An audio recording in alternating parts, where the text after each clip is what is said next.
If you look at an investment perspective, it's going to tell you, oh, hey, this company you're investing in, it's a really good company because, they make the best widgets of all, and they're the third largest company in sales of widgets. Like, if they're the best, why are they the third largest and not the first? But you don't ask those questions because that's not what they're there for. But they'll tell you if you invest, you can expect something in the neighborhood of, no interest at all to, whatever percentage rate that they're, promising in their prospectus. So we find here Solomon talking about the same sort of thing. Not when we're talking about the reward of wisdom, there is interest. It multiplies in its return to us. In verse 20, we see the influence of wisdom. Verse 20 tells us, "He that walketh with wise men shall be wise, but a companion of fools shall be destroyed."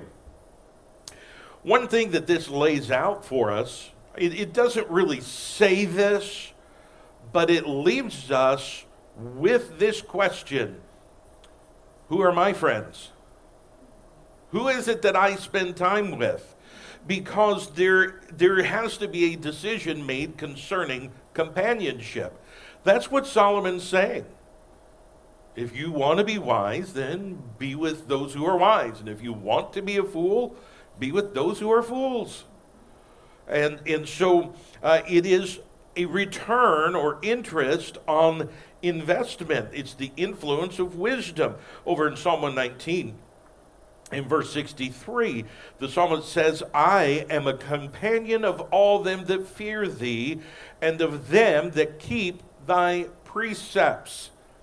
That is who, it's not necessarily, there are a lot of people that we're around we don't have a choice about. For example, you go shopping and you go to pay for your products, you don't get a whole lot of choice at who's standing at the till. It's just who happens to be there at the time. You don't get to make that choice. And they could be a really nice individual, or they could be a really crummy individual. And they could be having a good day and they rain sunshine on you, or they could be having a bad day and storm all over your parade, whatever the case might be. You have no choice about that. When you go to work, especially if you're working in some sort of a business or a company, you don't have a whole lot of choices. When I worked as a bank teller, I didn't have a choice who I tellered with. I didn't have a choice about the teller on this side or the teller on that side, whether they were good, bad, or indifferent. I didn't have a choice. I didn't have a choice about the customers came to my window. I had no choice about that. This is not talking about that, because we have no control over that. This is talking about our companionship, that over which we do have control. Who do we spend time with? Who is it we want to spend time with? Is it those who are wise or those who are unwise, those who are fools? There is a choice of companionship to be made. The psalmist here says, I've made my choice. And it's a pretty clear choice, he says. I'm a companion of all them that fear thee. That is a pretty narrow scope. Because even if you look in the world of what is called Christendom, there are a good many have no fear of God before their eyes. They say, well, I'm a Christian, therefore I can do whatever I want. Well, that's not the fear of God at all. The fear of God tells us the exact opposite. If I fear God, then I'm going to do what he wants, rather than whatever I want. Anyway, what we see is that the influence of wisdom, or the interest of wisdom here, is a lot like compound interest. For those of you who remember what that was like in school, having to figure simple interest and then having to figure compound interest. And then I used to have people, when I worked as a bank teller, they'd come in, I'm going to make my payment on my car loan. Okay. Now I want you to tell me how much of that went to interest and how much of that went to principal. We didn't have computers back then. We had, sand and a rock. It felt like it sometimes. But no, we didn't have a computer to figure that. We had to actually figure it up ourselves. And then wouldn't you know, the one time that you figured it wrong, they come back on you. Hey, wait a minute, I got this statement from the bank, but you said, whatever. They have a computer, I don't. So, that's how that is. But anyway, it's the influence of wisdom is like compound interest. This is really a revolving door, but in a positive way, because we walk with the wise and we gain in wisdom. Because we gain in wisdom, we have a greater desire to walk with the wise. Because we're still walking with the wise, we're gaining in wisdom. Because we've gained in wisdom, we double down on the fact that we want to walk with the wise. Do you see what I'm saying? It continues, it grows, instead of, oh, hey, I'm smart enough, I don't need to hang around them anymore. The wise don't get to that point. They just don't. So let's look again here in Proverbs chapter 2 and verse number 20. Proverbs 2 and verse 20. That thou mayest walk in the way of good men and keep the paths of the righteous. You see, that's what we want to do. That's why we choose to walk with the wise. That's why we choose to make companions of those who are also walking in wisdom. We want to enjoy the benefits of that over in Hebrews chapter 10, verse 24. It says, and let us consider one another to provoke unto love and to good works. You see, that's part of increasing in wisdom. Increasing in wisdom. Well, I want to provoke, usually when we use the word provoke, that's in a very negative connotation. It's not being used in a negative connotation here at all. It's in a very positive connotation, because we're provoking, or we are inciting, and even that is used in a negative connotation usually, but we are causing someone to have a desire to do that which is wise. Love and good works. That's a wise thing to be involved in. So we're trying to help somebody else along those lines. And so if we're with those who are wise, what are they going to do? They're going to consider us. They're going to provoke us to love and to good works. What are we going to do? We're going to turn around, pass that on to somebody else. And then we're going to continue that process. What is that? That's interest on investment. It continues to grow. It continues to compound, just as it ought to do. On the flip side of that coin, as we saw here in verse 20, it says, but a companion of fools shall be destroyed. We see that the influence of foolishness is final. There's destruction in the influence or the interest that comes from being a companion of fools. 1 Corinthians 15:33 says, be not deceived, evil communications corrupt good manners. You know what that means?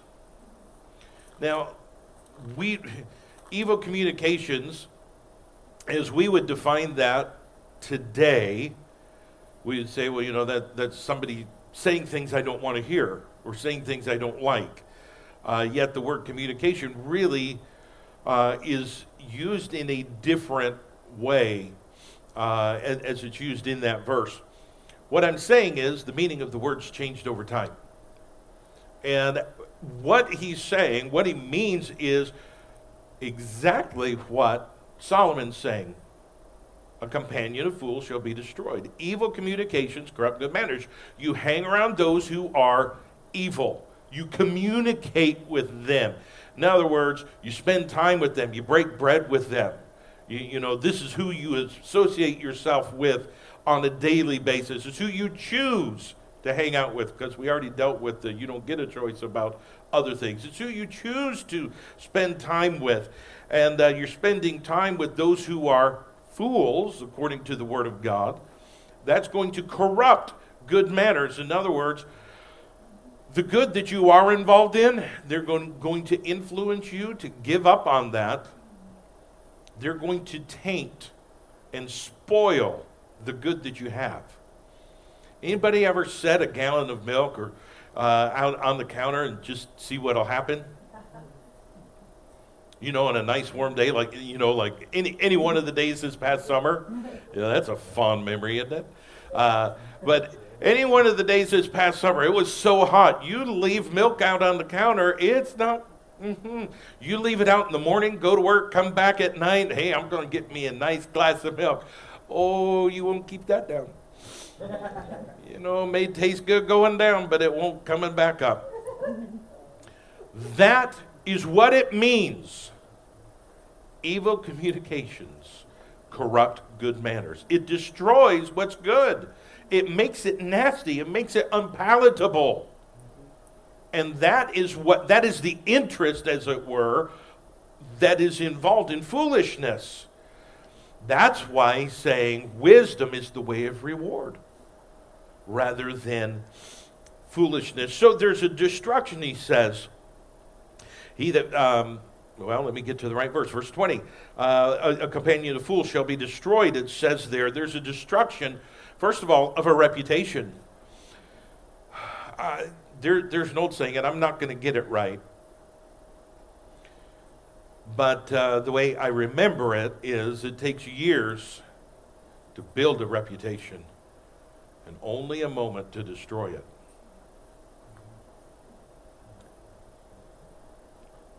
Well, you act like a fool.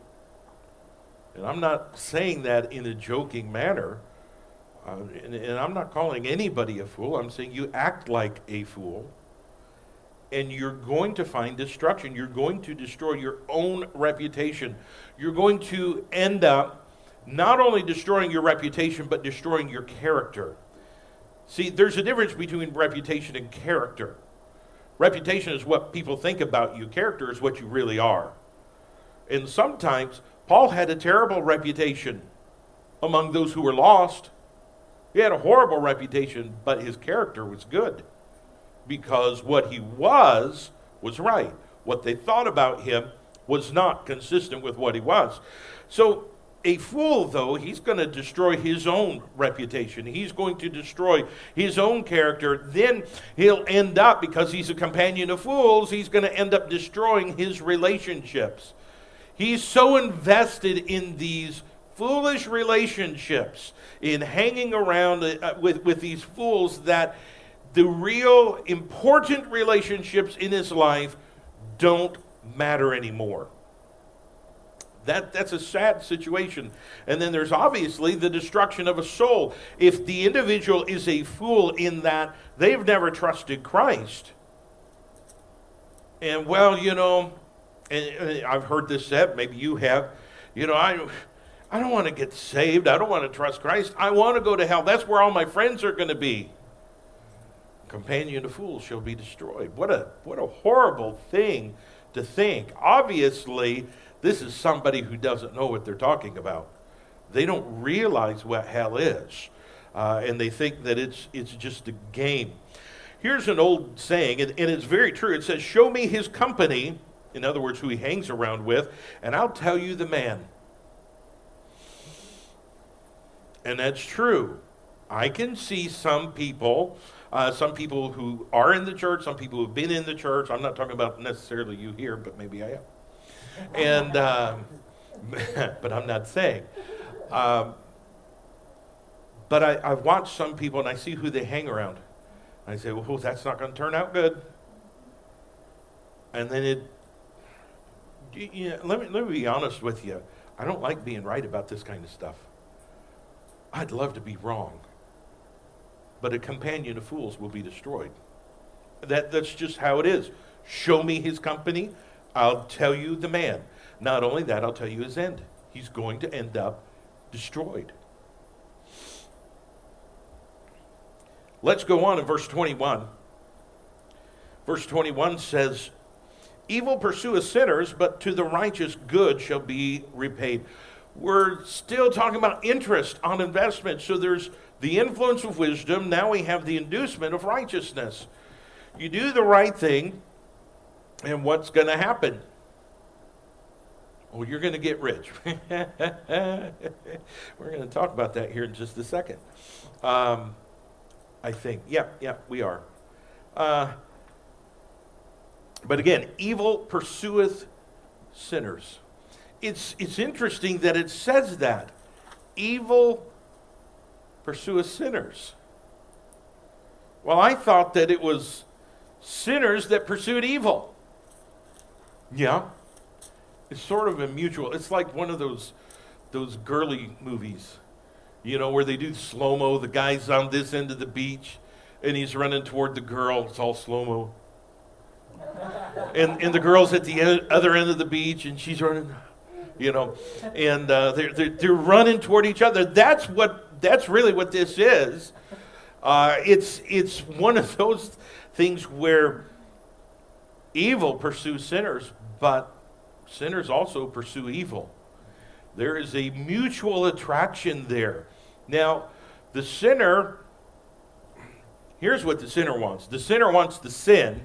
He wants the evil, but he doesn't want the evil that comes because of the evil, if you understand what I'm saying. He like we said before, people like to sow their wild oats, but then they want to pray for a crop failure. Hey, I want to live like I want, but oh God, don't let things happen as a result of me living like I wanted. That's not reality. That's not how God works either. Here in Proverbs 6 and verse number 18, we see that sinners are pursuing evil. It says, "An heart that deviseth wicked imaginations." Well, that's a sinner pursuing evil, but he doesn't stop there. It's not just the heart, although that's obviously where it's starting. He says, "Feet that be swift in running to mischief." You see, it's that guy just, running down the beach, headed toward evil. And so the sinner pursues evil, but in the end, evil pursues the sinner. And there are many times that the sinner he'll run for the evil until payday comes. And then he runs as far as he can. Is that not why law enforcement issues arrest warrants? People don't just say, "Hey, I murdered somebody. I just came to turn myself in today." People don't do that. They have to be, they will lie. They will do whatever if they are interviewed. And then when the police go to find them, you're gone. Oh, out of town. I did not know that you were looking for me. Of course they knew, but they're trying to get away from the evil that was produced by the evil that they ran toward, that they were pursuing. In Numbers 32 and verse number 23, we read, "But if ye will not do so, behold, ye have sinned against the Lord, and be sure your sin will find you out." Your sin is going to come find you. That's usually not exactly how we interpret that verse, but that's really what it's saying. Your sin is going to come, it's going to come look you up. When you least expect it, someone's going to step up to you and say, "Here's the sin that you had to have. And here's the payment for it." It's almost like being served in a lawsuit. If you've ever had that happen. I'm not going to ask for a show of hands. But if you've ever had that happen, and it's not necessarily that if you've been sued, it's because of sin. I'm not saying that. I'm just using it as an illustration. We pursue sin, but now sin has sued us, as it were. We owe. And now they're getting ready to serve us. I was at somebody's house years ago, and they were about to start the process of divorce. And that's a sad thing to go through for anybody. I've not gone through it, but I have watched people go through it, and it's a horrible thing. And I feel for those who go through that, and especially for the little ones, because they didn't sign up for that at all, any of the hardship and heartache that comes with it. But I was there at this individual's home, and we're sitting there. It wasn't just me. My wife was there, and there were some other people there. And all of a sudden, and this individual said, "Shh." It's like, they can hear you the other side of the road, much less whoever that is banging on the door. They know you're here.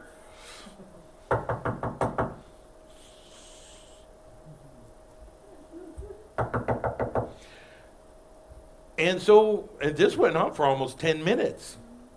Finally, the server went away, and this individual saying, yeah, I know what that is. They're trying to serve me, for divorce proceedings. It's like, but they're going to find you sometime. Yeah, they'll find me sometime, but not today. I mean, is tomorrow going to be any better? I mean, the reality of it is, when sin comes to serve us, because we pursued after sin, there's no day that's good for that.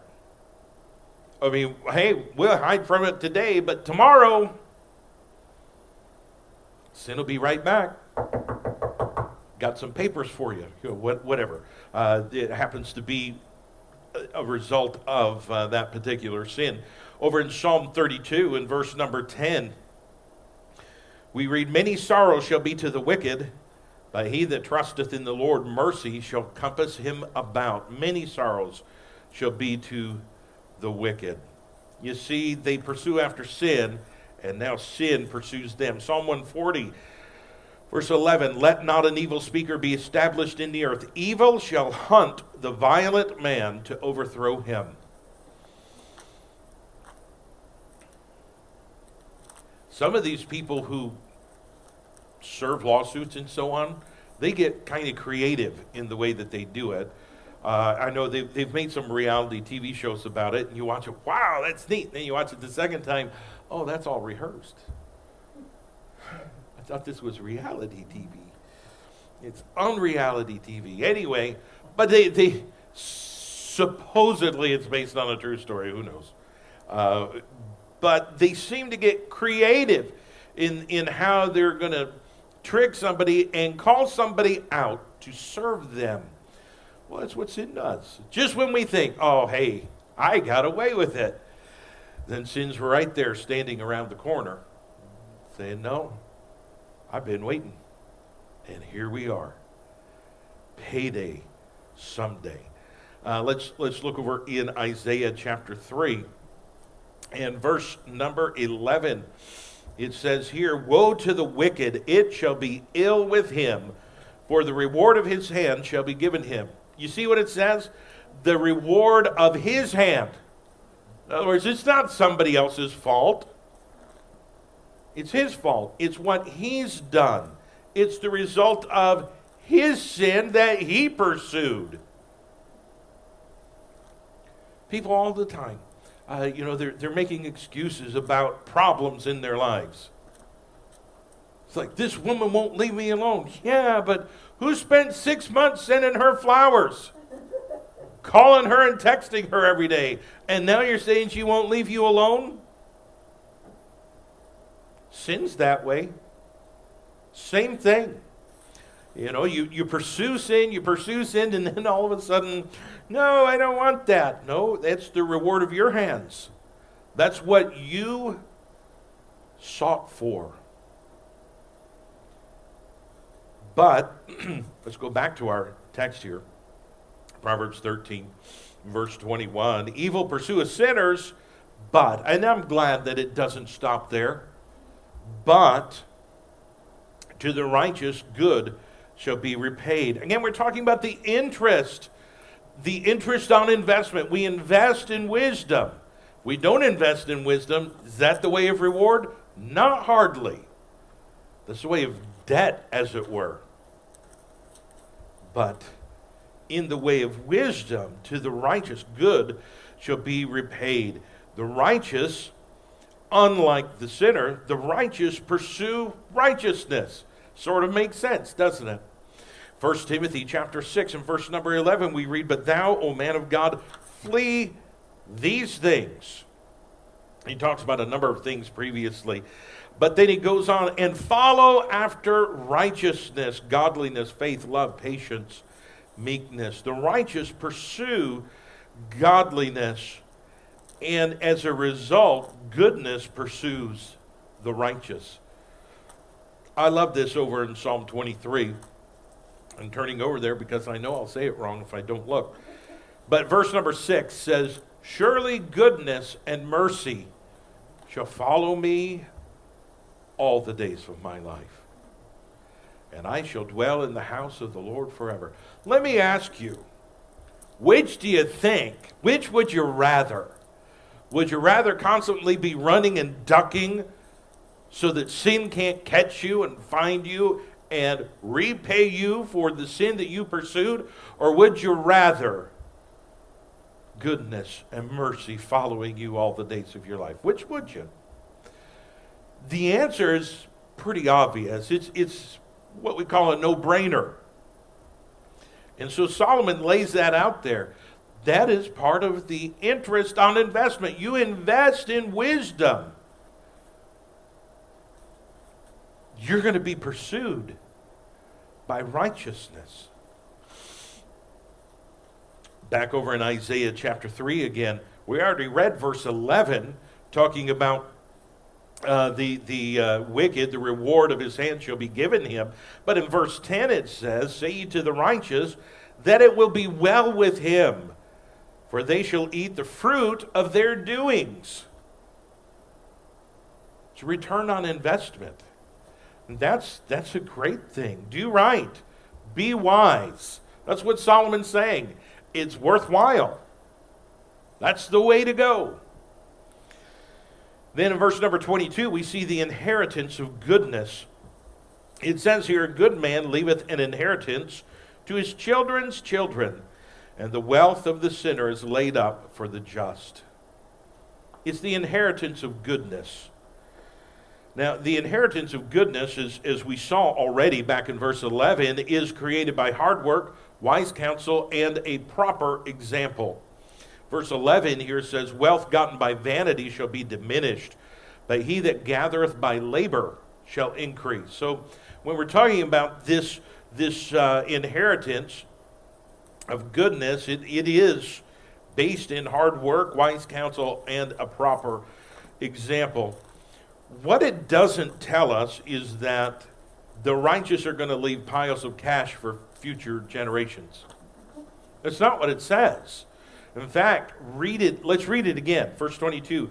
A good man leaveth an inheritance. It doesn't say what the inheritance is, does it?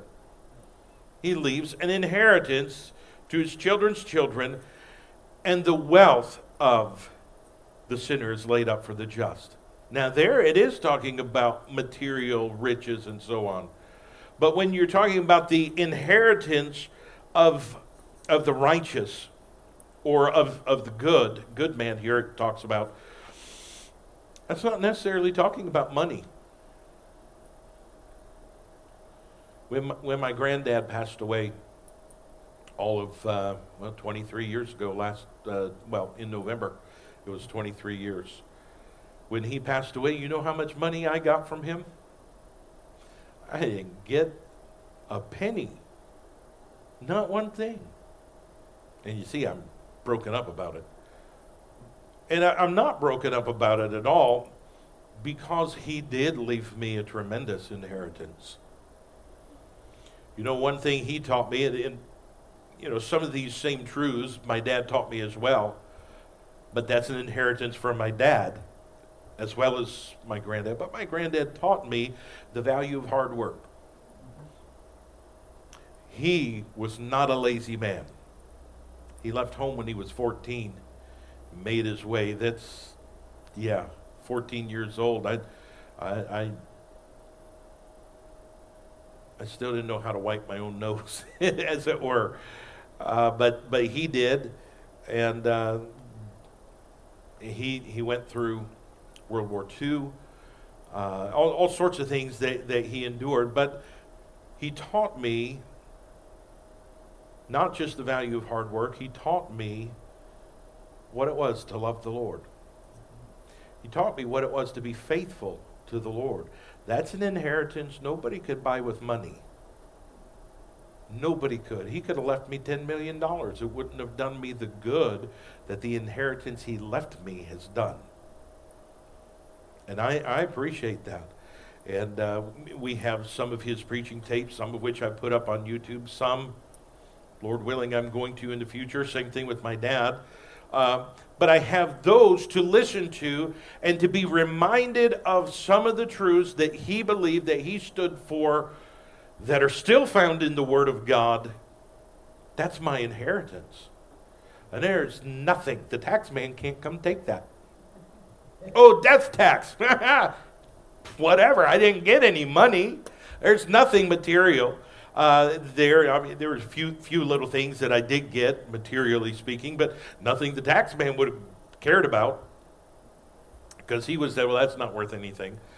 But the things that I inherited from him are definitely things of value. So, the wise man is not going to leave piles of cash, as we said, but instead, when we consider the wealth that they do leave behind, it is incalculable. In Hebrews chapter 11, verse number 4, it says, by faith Abel offered unto God a more excellent sacrifice than Cain, by which he obtained witness that he was righteous, God testifying of his gifts, and by it, he being dead, yet speaketh. Abel didn't have, a big bank account. Obviously, banks weren't around then. We understand that. But he didn't have the material wealth that people would look for today.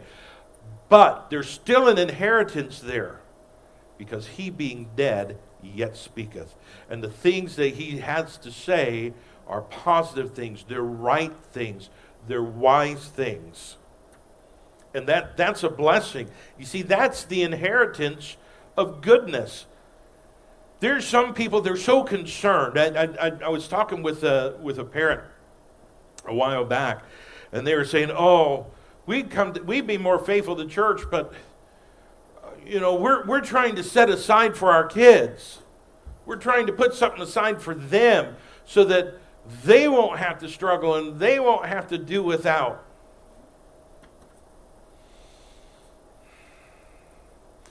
And by the time the government gets done with it,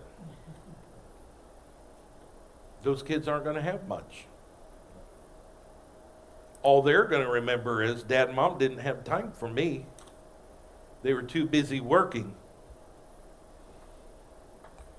And I've got this little bit of change here, all that's left after the tax man left. And that's all I have. Which would you rather leave behind? Would you rather leave behind just a couple of rolls of quarters? And that's all there really is for your children and grandchildren to remember you by? Or would you rather have the sort of inheritance where, although you are gone, you're still speaking? There's still a testimony. There's still an example that is remembered, that is revered, and that can be followed. Which would you rather? Which do you think is the more productive way to go? I know what the world says. The world says, follow the cash. The world says, show me the money. And God says, no. That's not what the good man leaves for his children's children at all. In fact, when you look at the inheritance of the world, what does it say there in verse 22 again? And the wealth of the sinner is laid up for the just. The inheritance of the wicked is, first of all, material in nature. That's all it is. It's wealth. It's material wealth. In other words, it's nothing of real value. You say, well, wait a minute. It's like $500. Yeah, and in 5 years, that's going to be worth about $5. The way inflation's going, we know that that's how it is. I can remember talking to my grandmother, and she's been with the Lord a long time now, just almost 23 years ago now.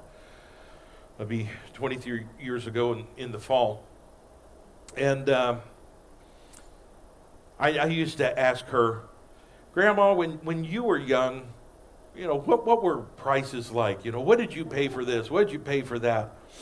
And she would tell me, well, I really don't remember.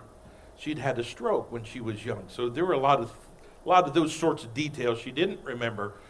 But she did remember buying a loaf of bread for a nickel. I was like, really? What kind of bread? Well, it was like Wonder Bread. It was the name brand stuff. It wasn't some off-brand, hard crust that you can't chew through. It was the nice stuff, melt in your mouth kind of bread. A nickel? Are you kidding? Man, you can't buy anything for a nickel. You can't even pay for parking with a nickel anymore. You put in a nickel and they say you're expired. But that's what I'm saying. When it's material in nature, it has no real value because over time is going to erode that value. It's also fleeting in nature. It's not of lasting value at all.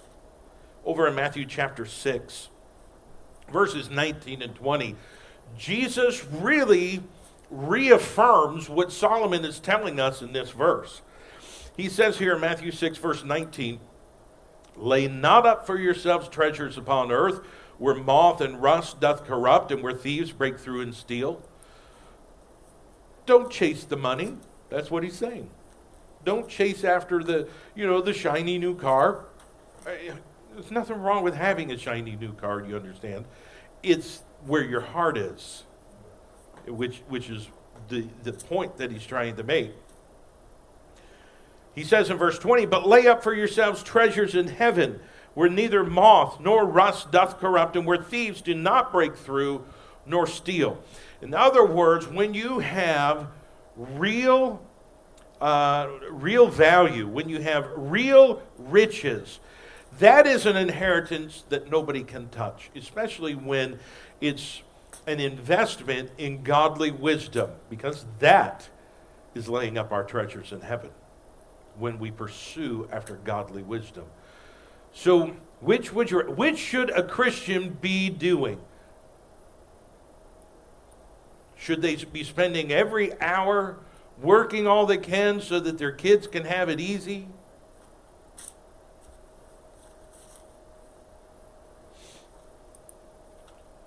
Or should they really be setting an example that's going to speak to their kids long after they're gone?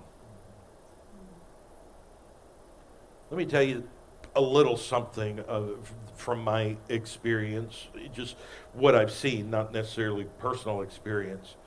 But that is those parents who kill themselves trying to provide for their children don't appreciate it. They look at dad and mom as nothing more than an ATM machine. And when the money's gone, fine, I'll just go where somebody else has money for me. There's no real love there. There's no real concern there. But I guarantee you, if you follow after wisdom, you invest your life in pursuing godly wisdom, that's going to have a tremendous effect on your children and on your grandchildren. You say, well, how is that possible? Try it and see. And we know it's possible because God said so. I know that sounds trite, but it's not. It's true. God said so, we can trust it. And so we should do that.